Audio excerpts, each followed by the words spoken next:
Good morning, everybody. This is Clearance Finders Club. Today, we're going to show you how to make money selling your clearance, your stockpile, and penny finds. You have all this stuff. Now what? There are three things you can do. You can keep it, you can give it away, or you can sell it, which I prefer to do and make some extra cash along with it. Finding an outlet to sell your products is the main thing. Pricing your items to sell is also very important. But there are so many different avenues that you can find ways to sell your product and make some huge margins. Let's take a quick look at some of these. eBay. We all know eBay. It's huge. It's been around forever. Great things to do with it is buy it now. You can get top dollar for your item. You have this huge global audience and you have a huge sales markup. Just look at one of the listings I pulled up for the penny socks we got last year. Bobby Brooks socks, as you know, all went to a penny. These socks range in anywhere from $1 to $2 a piece retail. These people are selling lots of 5 for $16 at a buy it now. Talk about a killer profit, even when you include all the fees. The downside of listing on eBay, however, you have listing and final value fees. And these can be anywhere from a few cents to a few dollars depending on the item. They only accept PayPal, and you're going to incur fees at PayPal as well. And you have to ship orders, whether it's every day, once a week, or every couple of days. Those are the downfalls. But the good thing about it is the huge markup and the ability to reach thousands more people than you would on any other outlet. Sell on Amazon. Did you know you could become an Amazon seller? Isn't that amazing? Just look at, here are some Bobby Brook bras that are on sale on Amazon right now. These are penny bras, folks.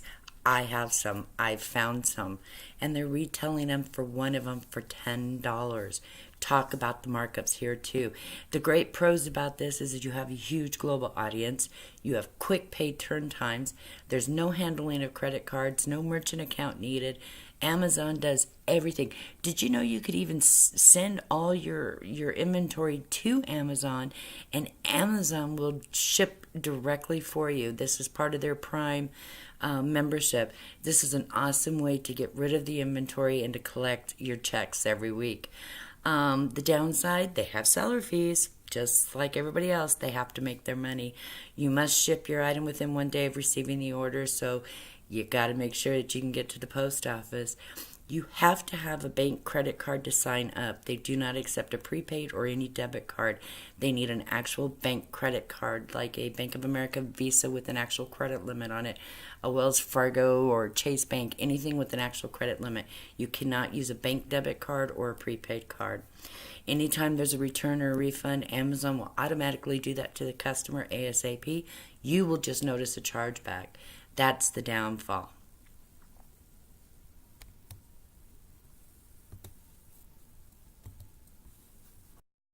Etsy is a great place to unload all the ribbon, all the craft items, all the paints, all the stickers, all the bling and the tape and the duct tape. You can unload all this on Etsy. It's a great avenue to get, especially for those low-cost value items that you could just put up for 50 cents to $1. They have a global audience. What's also great is you have daily deposits to your bank account. Is that cool or what? You can also accept PayPal payments through Etsy, but Etsy turns around and does all of it for you, so you don't even have to maintain your PayPal account. It's all done through Etsy. It's an easy to navigate website for sellers to upload. Great profit margin on your penny ribbon and craft items. You pay a penny for it, even if you get 50 cents to 60 cents a piece for it, plus your shipping charges, you've made a great profit margin. The downside of Etsy, they also have seller fees. So there's a final value fee that you're charged, as well as 20 cents per item that you list. So if you're listing a thing of ribbon, remember you paid 20 cents for it. You're going to pay another 4 to 5 cents after it sells. So figure 25 cents out of your dollar item, you're still going to make 75 cents on a penny item, which is still okay. So those are some of the things you want to to remember and keep track of. Also note that Etsy is a crafter's website, a handmade website, so you are able to post and list craft supplies, tools, templates, any of those things that you can get from your penny shopping, whether it be at Michael's or Dollar General, or even some massive clearance finds you find for Cricut accessories and stuff like that. Bam, Etsy will be the place that you want to set that up. This is a local site. Cash in hand. OfferUp is great if you're trying to hit the local market. It's local selling only, but you can also accept credit cards. If you have a Square reader or your PayPal Now reader, you can accept credit cards on right on the fly when you're delivering the product. The downside of OfferUp, you're meeting the person face to face, so please make sure you make all possible safety precautions when you're meeting somebody. Meet them in a public place. You always will have the no-shows where you've driven somewhere to meet somebody in a parking lot and they didn't show. And the listing has a limited number of pictures you can take, and it doesn't format the pictures very well, so sometimes you can't get some good pictures in there. Here's an example on last year's penny items on the bulbs when the seeds pennied out.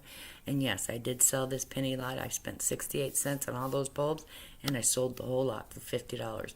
Cash, instant, fast. OfferUp is a great tool for that. We all know Facebook. I think we all live on Facebook. We belong to groups. We belong to Facebook yard sale groups. We belong to the marketplace and everything else. Facebook could be your number one top choice to move your penny and clearance items. Some of the great ideas with the Facebook yard sale groups is it's free to list your items. It's cash at time of the transaction. Or you can also accept credit cards again through a Square Trade Reader or even through a PayPal business account.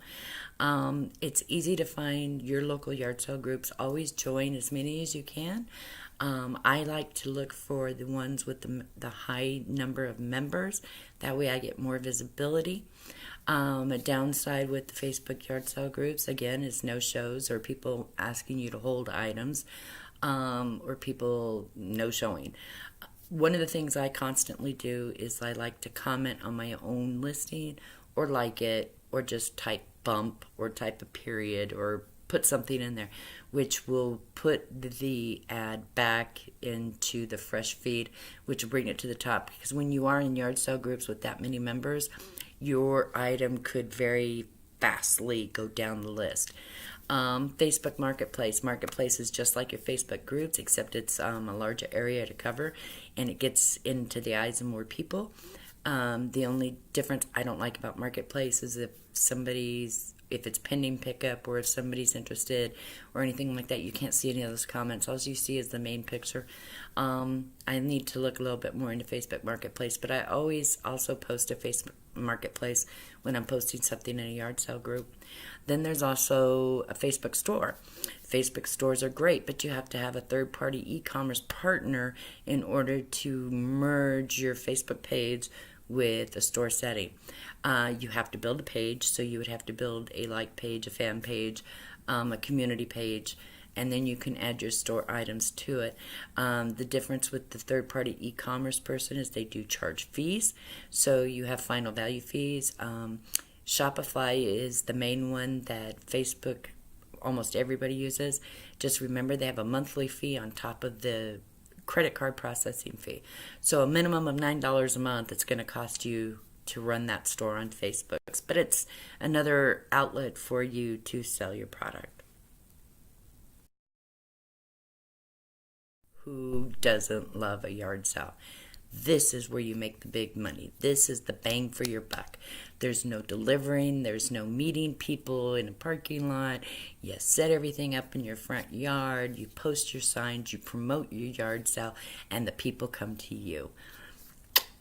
Great idea. Great concept. But not everybody can have a yard sale. Some people's homes, HOAs, or they live in an apartment complex, or type of thing where they don't have traffic, or they're way out in the urban areas, down a dirt road. Kind of hard to have a yard sale that way. What I suggest at that point is to find your local swap meet or flea market and invest in a booth. These pictures are of my actual booths at the swap meet that I do during the winter months, and I literally walk away with over $900 in sales every weekend. I'm telling you, cha-ching. You want people to buy your product, you want to move it, you want to sell it, and you want to make some extra cash, this is the way to do it. Senior items. How do you price your items? Well, pretty much it is pretty much up to you. You know what your market will bear. You know what you can get for the item. But I'm going to share with you what I do, and I sell this stuff all day long. My rule of thumb is depending on the item, I usually go with 50% off the retail price. Case in point with my stockpile lots, if it's retailed at $30 or higher, I'll usually put it at 15 to 20, which shows a substantial savings to my customer. Dollar items that I get from Dollar General that are penny items, I paid a penny for them. I sell them two for a buck, four for a buck. I still make money off the item and I move the inventory. An easy way to try to determine your stockpile items or a clearance item. Let's say you bought a clearance item at 90% off, so your total cost out of pocket was $1.10. It retails for, let's say, $11. So the difference on that is $9.90. My rule of thumb, let's mark it up about 70%, which is around $6.93, so I'm going to round it up to $7. This is the price that I would sell this at my swap meet, this $11 item for $7. It's a $4 savings to the customer with no tax. I still made a good profit on it. I do this all day long at the swap meet. Again, it's really up to you what your market will bear, and what the competition is, especially if you're on a Facebook group. You might have another person selling the same, almost same exact stockpile lot of laundry soap for $20, $25, but you know who's going to buy it at that price. I can go buy it at the store for that price. You don't necessarily want to undercut the competition, but you still want to move your product. So again, just use your own evaluation points to price your items. Your goal is to sell it. The more you sell, the more money you make. Simple. On eBay, Etsy, and Amazon, the one thing I can only tell you is to do your research. Research, research, research. I pulled up the Bobby Brook pants to give you an example of an eBay. As long as you research the site, you can see what the items are going for, if anybody's watching them, if they've sold, how many they've sold. The example at the right, we're showing both items are selling at about $13 each. The first listing is at $8.78 plus $5 shipping fee, where the second item is $13 with free shipping. They both are equating out to about $13 a piece. So for that penny item, you know you should be able to rake in $10 to $13 for each pair of pants.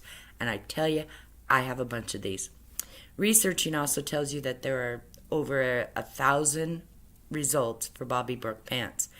That tells you that with your eBay listing, you're going to be in a sea of fish of another 1,000 people who have Bobby Brook's pants in the title of their listing. This is another reason why I really strongly suggest you research each of the items, especially if you're going to use sites like eBay, Amazon, and Etsy, where they are fee-based. Customers, oh my gosh, commercial repeat customers. You know, besides the yard sale, this is my number one revenue maker. I take all my stockpile, all my couponing, my clearance finds, and even some penny items that I've scored, and I have repeat commercial customers. And these include, I have laundromats, I have tattoo shops, I have house cleaners who own their own companies, dog grooming salons, car repair shops, and I even sell to other flea market vendors. They're looking for product for their booth. You'd be amazed how much makeup I've sold to a makeup vendor at the swap meet. Works for me. I got rid of the inventory. I made money off of it. He's making money off of it. It's a double positive. Simply go out and find those people. If you post on your Facebook groups, look for groups, post comments on someone who's advertising house cleaning services, and just post a comment, go, I have supplies if you need it for my stockpile, blah, blah, blah. I'll sell it all day long. You know how many Swiffer dusters I sold, how many paper towels, how much Clorox bleach. The laundry stores was the best one, because you know when we get all those free little 10-ounce bottles of Tide and Gain and everything else, I sell those for 50 cents to $1 to the laundromats, and they turn around and resell them for $4 a bottle to people in there wanting to wash their clothes. Instant weekly cash sales. I have several repeat customers for the above, and it's cash every week. I can't state how much it is to have your repeat customers. You will not sit on inventory. You will move and sell it. I personally clear at least $300 a week in paper and cleaning products every week to my repeat customers. We all know the seasonal clearance sales where everything's down to 90% off or 10 cents or even when it pennies. Get it? Of course. But you might not have the market to sell it right away. We all know that Halloween, Valentine's Day, we get those items after the holiday. So we're sort of stuck with them. But what can you do? I put them away in a tote. I keep them to get ready for the next season. Case in point, Valentine's Day. I walked away a year ago, last Valentine's Day, through Dollar General with the Valentine cards, all the boxes of Valentine cards. I got over 200 boxes, and I paid a penny a piece for them. So I had a total investment of, let's say, $250 involved in there. I took them home, put them in my storage shed, and turned around at my swap meet, got ready, started putting them out in January. And trust me, I sold them for $2 for $1. They were $2 boxes that had price tag on them for $2. I sold them 2 for $1. And I had them all sold in 2 weekends, way before Valentine's Day. In fact, Valentine's came and I didn't have no Valentine's stuff left. I might have put it out too early. But yes, the downside to stockpiling all this stuff, all the clearance seasonal merchandise, is that you got to hold it. You're not going to turn it and make money off of it right away. But trust me, when the season starts approaching, you're going to wish you had that stuff that you had last year. $200 or more a day. Simply use these guidelines to help achieve doing just that. Be sure to choose the outlet that fits your lifestyle. If you don't have time to be running to the post office every day, then Amazon might not be the avenue for you to sell your goods on. Same with eBay, unless you're going to set a standard for shipping and answering questions and everything else. Set a specific time on your free day for pickup and deliveries if you're going to do local Facebook selling or OfferUp, or if you're meeting people, please take your safety precautions. Meet in well-lit areas, meet during the day, meet in the parking lot. Price your product to sell. Moving it means more money to go back shopping with, or money to put in your pocket to save for a weekend getaway or an unexpected emergency. This is cash in your hand. Build yourself your own Facebook page or a group to showcase your items. You can always post links in all the garage sale sites back to your group page or back to your Facebook page. This helps you to keep all your customers in one area so that they see everything you have each week. Market and you promote your products with all the direct links from Etsy and eBay and Amazon, especially if you're in other groups. You can post the links on those groups, and it takes people directly to the page to where they can click buy it now. Always bump your Facebook posts that you have on your yard sale groups. Keep your item that you have for sale fresh and always at the top of the news feed. Hold a yard sale. It's your money. It's your cha-ching. At least once a month if you're able to. Some neighborhoods will only allow once a month. Some cities will only allow once a month. Some HOAs will only allow once a month. But if you're not restricted, heck, every Saturday, Sunday is my day to make money. I personally cannot have a yard sale in my house due to the community I live in, so I do the swap meet.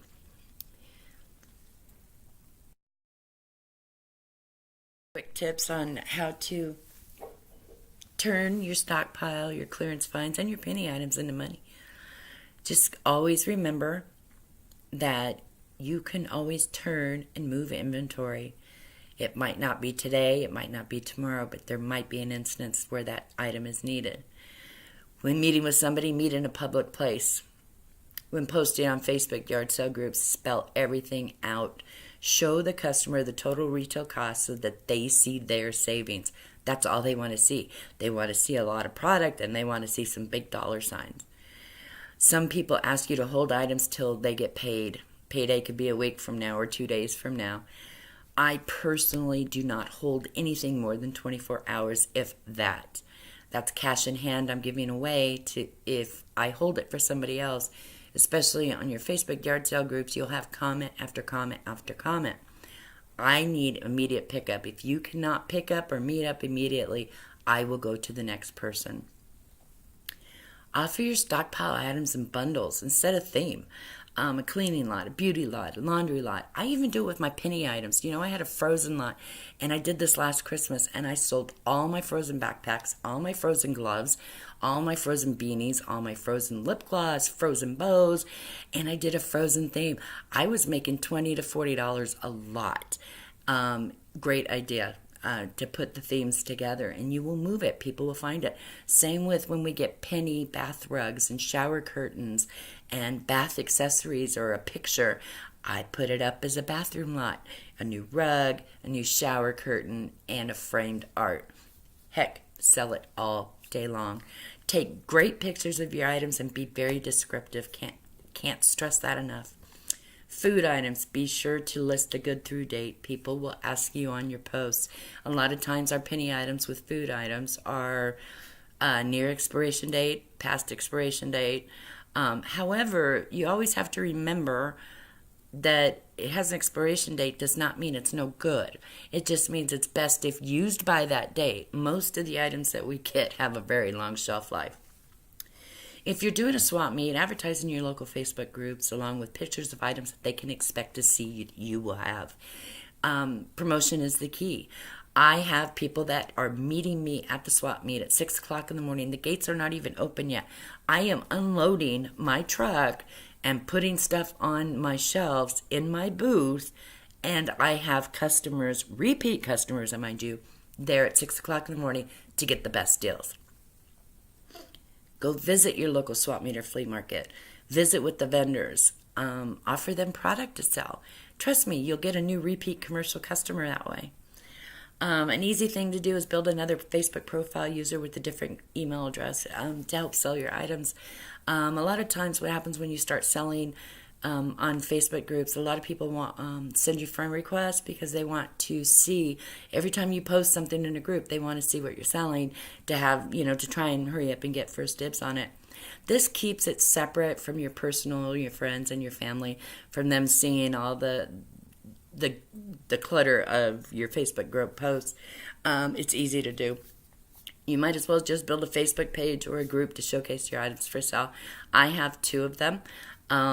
Besides Clearance Finders Club, obviously, I have all my personal ones where I am a personal coupon shopper, and I list the items that are going to be available or the deals that I'm going to hit that week, and then the list starts. It's sold before I even got it, so it helps. Repeat customers in the commercial area will buy from you each and every week, network and sell. I hope you found these tips very helpful. For watching this tutorial. I hope you found this information helpful. You can sell your product. Don't keep it. Give away what you want to give away. Keep what you need. But you know what? Turn the rest of it over. Sell it. Earn some quick cash. And use that to go shopping again. Use that money for a weekend getaway or a date night with your hubby or your significant other.